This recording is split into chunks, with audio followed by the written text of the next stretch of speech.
उपजिलाधिकारी डीएम साहब के आदेश को नहीं मानते फरिंदा प्रशासन। ग्राम सभा बाजार डी के निवासी राधेश्याम पुत्र मुट्टन अयोध्या पुत्र राजा राम से राधेश्याम ने अपनी जमीन का अदला बदली कर लिया, जो कि उक्त समय दोनों जमीन बराबर थी। वहीं पर कुछ लोग छोटे लाल पुत्र खेरवा जोगिंदर पुत्र पूर्णमासी प्रार्थी की जमीन पर एक तरफा दबंगई से रास्ता निकाल रहे हैं। प्रार्थी एक गरीब असहाय व्यक्ति है जिससे जमीन पर जबरदस्ती तरीके से हमको प्रताड़ित किया जा रहा है और हमारी जमीन पर क्षति हो रही है। हम प्रार्थी के द्वारा जब इस जमीन को नापने की बात कही तो लोगों ने धमकियां दी और बोला कहीं शिकायत करोगे तो मार देंगे। ऐसे मौके पर हम गरीब को प्रताड़ित करते हुए आज 2 महीने से चक्कर काट रहे हैं। कभी फरिंदा तहसील तो कभी थाना, कोई भी सुनवाई अभी तक नहीं हुई। इसकी सूचना में फरिंदा उप जिलाधिकारी एसडीएम महोदय को भी मैंने दिया। उनके द्वारा पैमाइश के लिए भेजा गया और कागज थाने पर, लेकिन जब मुझे बुलाया तो मुझे थाने वालों ने बैठा लिया और बोले कि सुलह सपाटा कर लो। हम प्रार्थी अकेले होने का कारण कुछ नहीं करते और धमकियों पे धमकियां मिलती रहती हैं। हमें जान से मारने की धमकी दी जाती है, लेकिन आज दिनांक तक कोई कार्रवाई नहीं हुई।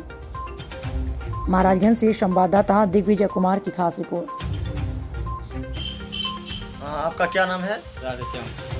आप कहाँ के निवासी हैं? बाजार डी के। क्या मैटर है आपका? जमीन का विवाद है। जमीन विवाद है। कैसा जमीन आपका है?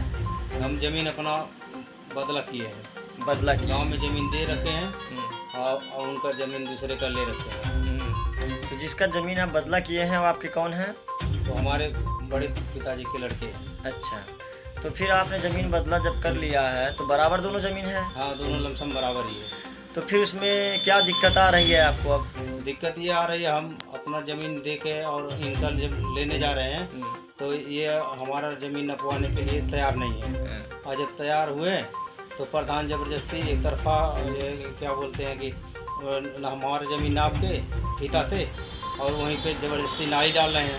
हमारे वहीं बगल में जो है ननकू छोटेलाल और जोगिंदर, वो भी अपना ज़मीन पा रखे हैं कागज़ बराबर। तो हम प्रधान से बोले कि प्रधान जी हमारी ज़मीन नपवा लिए और ये तीनों लोगों का ज़मीन नपवा दीजिए, कागज़ बराबर वो भी रहें, कागज़ बराबर मैं भी रहूँगा।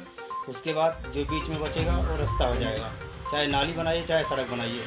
लेकिन प्रधान एक तरफा बोले कि नहीं, इनका ज़मीन नहीं, इन तीनों लोगों का नहीं नपेगा, तुम्हारा सिर्फ नपेगा।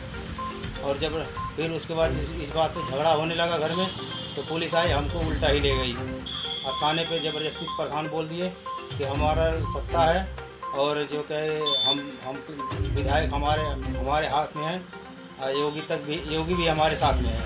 हम चाहें जिसका बना दें चाहे जिसका बिगाड़ दें, हमारा कोई कुछ नहीं कर सकता। तो पुलिस हमको शाम तक बैठाई थी, फिर उसके बाद ज़बरदस्ती सुलेनामा करवा के घर बैठा दिया। अब फिर वहीं पे अब वो लोग ज़बरदस्ती फिर वो हमसे 1 फीट 9 इंच हमसे ज़मीन मांग के और दूसरे पार्टी से भी 1 फीट 9 इंच मांग के तब वो सड़क बनाना चाहते हैं। हम चाहते हैं कि इस ज़मीन को पैमाइश करके जो ज़मीन बचता है उसमें रास्ता निकाल दिया जाए। तो पैमाइश आप करवाए हैं? इसकी सूचना आप अधिकारी को दिए हैं? हम सूचना दिए हैं, डीएम के यहाँ दिए हैं। सूचना डीएम के वहाँ दिए हैं? हाँ। तो वहाँ से क्या आदेश आया? वहाँ से आदेश कुछ भी नहीं हुआ, पुलिस वाले कुछ नहीं कर रहे हैं, उल्टा हमको धमका रहे हैं, डरा रहे हैं कि भाग जाओ यहाँ से। अच्छा, अभी तक वहाँ आपका आदेश डीएम साहब के यहाँ दिए थे कि उप जिलाधिकारी यहाँ आप एसडीएम साहब को दिए थे? यहाँ फरिंदा में एसडीएम साहब के यहाँ दिए थे? हाँ, उप जिला अधिकारी जो फरिंदा के हैं वहीं दिए थे। अच्छा, लेकिन उनका वहाँ आदेश हो गया है? वहाँ से आदेश होकर थाने पे आया। हाँ। और पुलिस ने वाले हमारा कोई काम नहीं किए। अच्छा, पुलिस ने काम नहीं किया ना, उल्टा आपको फिर बैठा भी लिया गया? बैठा भी दिया। दूसरे दिन 100 नंबर पुलिस आई थी। हाँ। क्योंकि घर में झगड़ा होने लगा तो हम